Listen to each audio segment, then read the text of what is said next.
Hi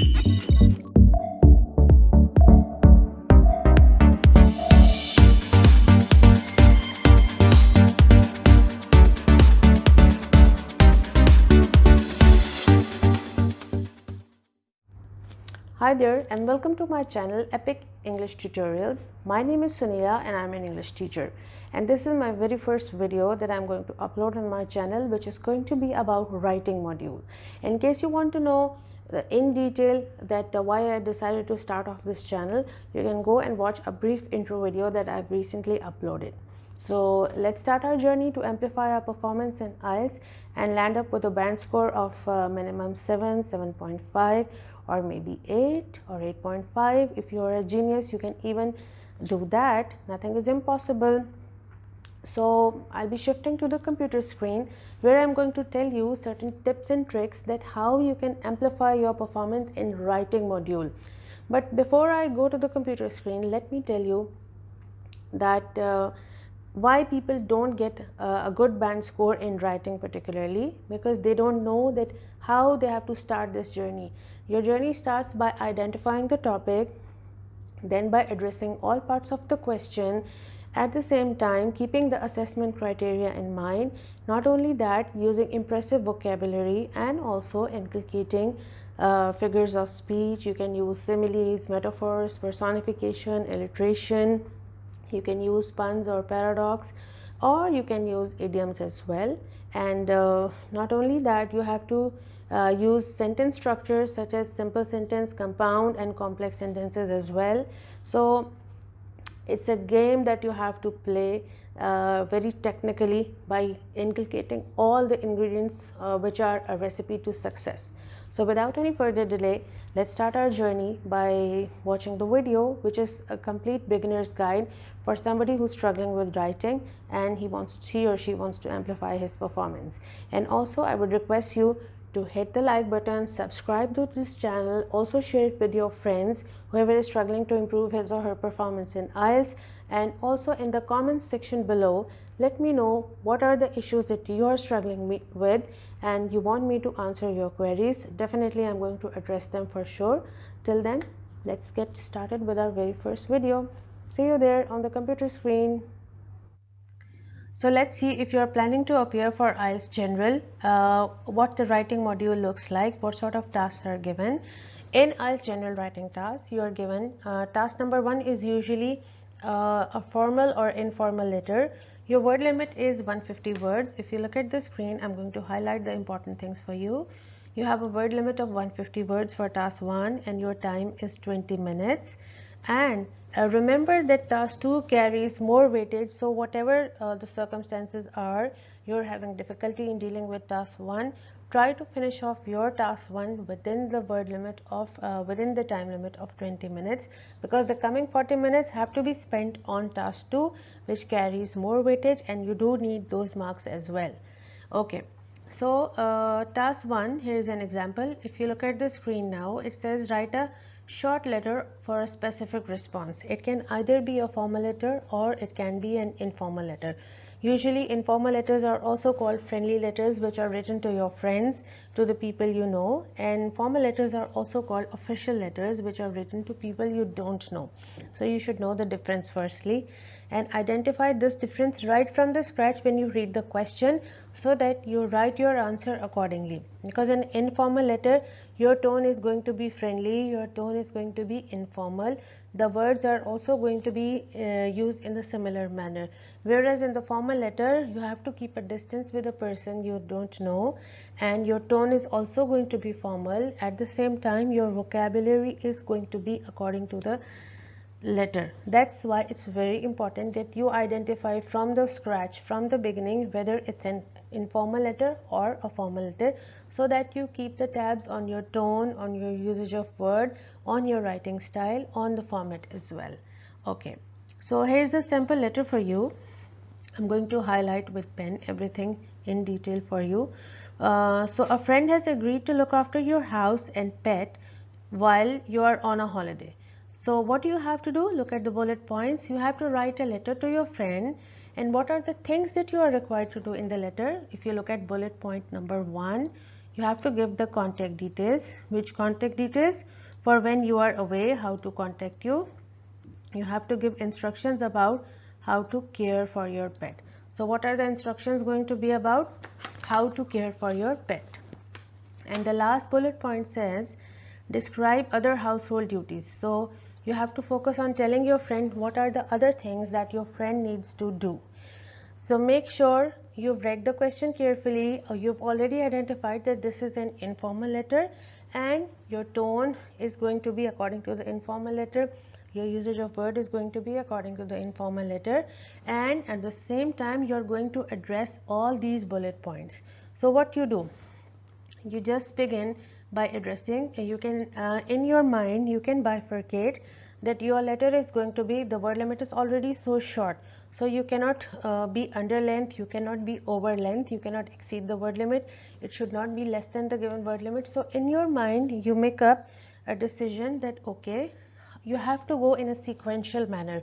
It cannot happen that you are starting your letter from the second bullet point, you address the second bullet point, and then you address the last bullet point, and then you come to the first bullet point. It cannot happen like that.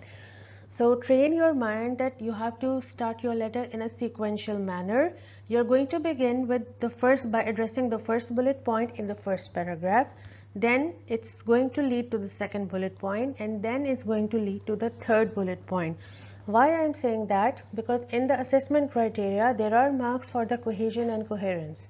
So if your paragraphs are well linked and they go in a sequential manner, starting from addressing the issue, what is the purpose of your letter, and then addressing the first issue, leading to the second bullet point, leading to the third bullet point, finally leading to a conclusion. So that means your essay is extremely coherent. There is cohesion in that, and definitely it's going to impress the examiner. So this is how your paper is going to be checked, and I'm going to discuss in detail in my coming video with the help of a sample answer how you have to write it. And I'm also going to be reading examiners' comments so that you know what are the things appreciated by the examiners, what are the things that your marks can be deducted on. But this is just to give you an idea, an overview of what writing is all about. Okay, so now let's see what IELTS writing task 2 looks like. So there is a word limit of at least 250 words, and you're given a time limit of 40 minutes. And I already told you that task 2 carries more weightage than task 1, so you really have to polish your skills on doing task 2, which is basically an essay writing. So what happens? There are general topics such as, is it better to homeschool children, or who is responsible for the care of the elderly? You can get topics like this. Is it better to homeschool children? This is an opinion based essay. So you can say yes, it is preferably nice to homeschool children because of so and so reasons, or you can refute the topic and say that I prefer official schooling, which is much better than homeschooling, and you can discuss the pros and cons accordingly. Or the topic can be, who is responsible for the care of the elderly. You can give your opinion that it's the immediate family who is responsible, or it's the job of the government to take care of the elderly in old homes. This depends on your verdict of the topic. You are free to give your version of the topic, whatever opinion you choose to give. Okay. So basically you are given a statement about a topic. You may be asked to agree or disagree with the topic, and you can be required to answer 1 or 2 questions also about the topic. This is what your task 2 looks like, but basically what you need to know is you need to identify that what essay type is this. Is it an opinion essay? Is it the pros and cons essay? Or do I have to discuss both the scenarios? So after identifying the task, you go accordingly. So first thing is to identify the task. Okay, I'm going to discuss in the coming video with the variety of tasks that have been given in previously in the recent IELTS exam, and I'll be giving you a sample answer, and I'll be discussing them with the help of the assessment criteria, that how you can fulfill the assessment criteria to score a maximum band score of 7, 7.5, or hopefully more than that. Okay. One thing you should also know that in task 2 you are assessed on task response. In both academic and general writing modules, task 2 requires the candidates to formulate and develop your stance or your position in relation to the given topic. The topic is in the form of a statement. Your ideas should be supported by evidence. Now, what is evidence? It says evidence means you're giving examples from real life, and examples may be drawn from the candidate's own experience. If you look at the screen, I'm highlighting the important things for you to know. For example, what can be the evidence or example from real life? For example, if your topic is that mobile phones should be banned in public places, how far do you agree? So, for example, I'm a candidate and I'm saying that yes, mobile phones should be banned in public places because they are a major threat to our security. For example, recently a girl was shot in the head because she refused to hand over her mobile to the street robbers. I'm giving an evidence, I'm referring to a short occurrence from real life which is supporting what I'm saying.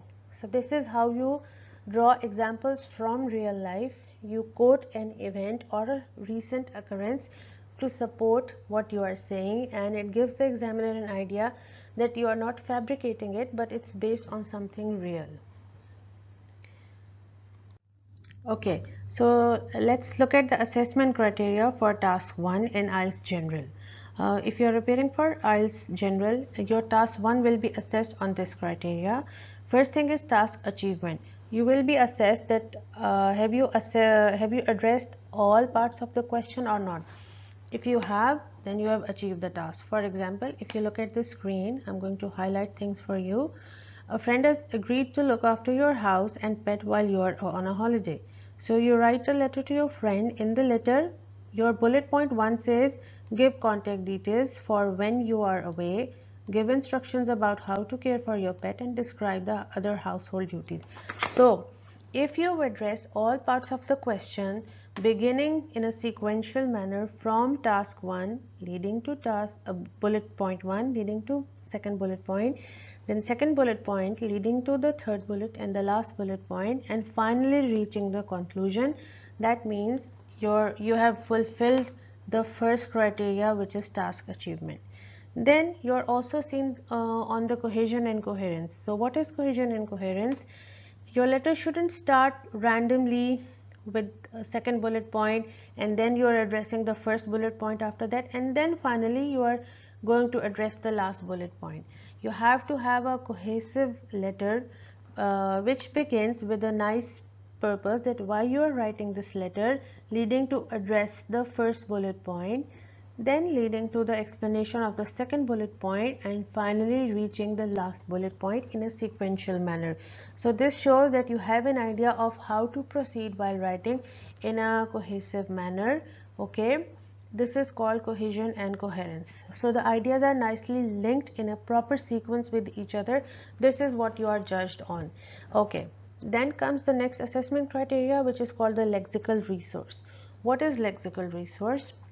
It's the basically use of language. For example, you can use impressive vocabulary, and it's just like winning a war. You know, when you go for the war, you prepare yourself fully by having weapons, by knowing the tips and techniques, and by using the tricks. Likewise, your weapons are your vocabulary. Your weapon is your vocabulary, and how you can do that? You can learn some awesome words, okay, in before appearing for the exam. Also, you can learn some linguistic devices such as figures of speech like similes, metaphors, personification, alliteration.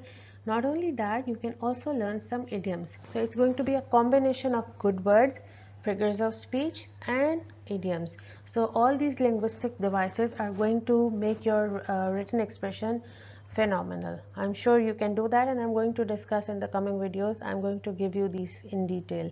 And the last thing is grammatical range and accuracy.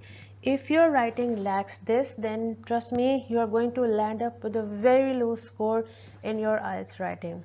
Why I'm saying that? Because most of the people don't know that, and what they do, their entire essay, entire letter in task 1 and task 2 is in simple sentences. No matter you're using vocabulary, no matter you have used idioms and linguistic devices, but you are continuously using one language, one sentence structure, which is simple sentences. So my friends, you need to know what simple sentences are, what compound sentences are and what are the complex sentences. So if your writing is a combination of simple, compound and complex sentences, then definitely you are fulfilling the last assessment criteria, which is grammatical range and accuracy, which is going to help you amplify your score in writing. So in my coming videos, I'm going to explain the assessment criteria with examples of a sample answer so that you know how to inculcate these things in your writing. This is just an introduction. Okay, so now we've reached the end of the video and I have some bonus tips for you. First thing you need to know is that what are the don'ts of writing module. First thing you need to know is that you should not be under minimum word length.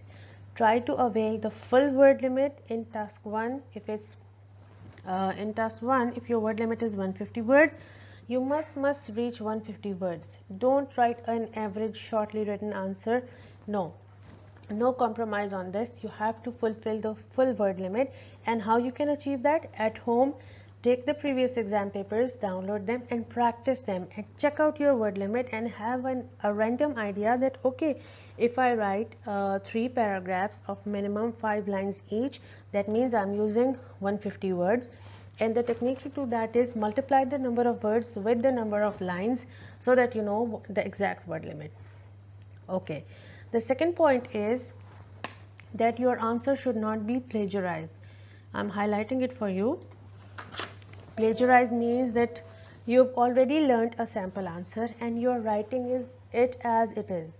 Now, how the examiner is going to figure out when you go for your speaking exam and the examiner sees that you are a shy and introvert person, you are not using a lexical resource, your vocabulary is not so impressive, you don't know any clue, you have no clue about the usage of linguistic devices, you are just using simple sentences.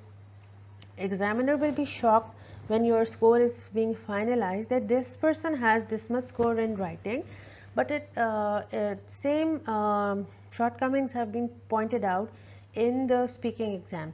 So definitely they are going to figure out.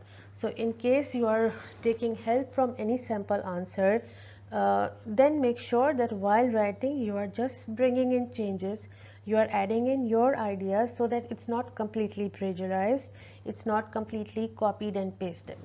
Okay, so with that, let's go to our next point, that your answer should not be written as full connected text. For example, you are using bullet points in any part of the response or a note form, it's not appropriate. So you don't have to use bullet points in an essay or a letter. Okay, you don't have to use notes, you don't have to write short notes in brackets. This is against the format. Don't try to innovate anything on your own which is not a part of the format. Okay, so writing scripts are marked by trained and certified IELTS experts who are the examiners, and scores may be reported as the whole bands or they can also be half band like 5.5, 6.5. I hope you land up with 7.5 or more. Okay, this is what your exam paper looks like. Okay, so this is your writing task 1. You have to write your candidate, your name, your center number. When you go to the venue, center number is given to you, your candidate number is also given to you when you reach the venue of your exam. And then module, you have to tell whether it's academic module or general training module, and then of course the test date. Okay, this is I thought it's going to help you how your exam sheet looks like. Then the most important thing that you need to know if you are a beginner, that your paper is checked by 2 examiners to give you a standardized opinion. Your marks are being standardized by getting checked from 2 examiners. Okay, so here is your examiner number 2, here is your examiner number 1, and how you are given marks. If you are penalized if your essay is under length. Under length means what? That you haven't fulfilled the criteria of the word limit. In task 1 it's 150 words, it should be 150 words, it should not be exceptionally small. Likewise in task 2, if it's 250 words, it should be 250 words, not more than that, not less than that. So number of words are counted, and then you are given a penalty. Okay, if you are off the topic, then also your marks are being deducted. By off the topic, what I mean is your essay writing demands you to write an essay that let's say you are talking about mobile phones should be banned in public places. How far do you agree? And you are saying mobile phones should be banned for teenagers. Okay, you took the first part of the statement, but you digress from it by talking about something else which is not given in the question. It was about public places and you are linking it with teenagers. So make sure you know all the parts of the question and you address them. Otherwise, you see here in the assessment criteria, you go off the topic, your marks are being deducted. Memorized. If you are writing a memorized essay, your letter is different and your essay is exceptionally well written, examiner is going to make out that it's a memorized pre-learned essay and your marks are definitely going to be deducted, or it's illegible. Illegible means your handwriting is not clear. Again, it's going to offend the examiner. So these were the basic points that you should keep in mind while doing the IELTS writing exam. So that's all for today. We've reached the end of the video successfully. I hope these tips and tricks are definitely going to help you out. This video was meant for those who are going to appear for the IELTS General for the first time. They have no idea what IELTS looks like. I hope I explained task 1, task 2 with the time limit, word limit available, and the tricks, tips and tricks for you. So make sure you act upon my advice and you get a band score of 7 or 7.5. Remember to practice a lot before you actually appear for the exam. And with this, we've reached the end of the video. Make sure you comment whatever you want to know. I'm going to address those issues. I'm going to have a Q&A session with you. And make sure you like this channel and you hit the subscribe button so that you are notified with more videos which are going to be uploaded in future, and also share it with your friends. And I'll meet you in my next video where I'm going to share a sample answer with IELTS General Writing Task 1. Till then, take care. Bye.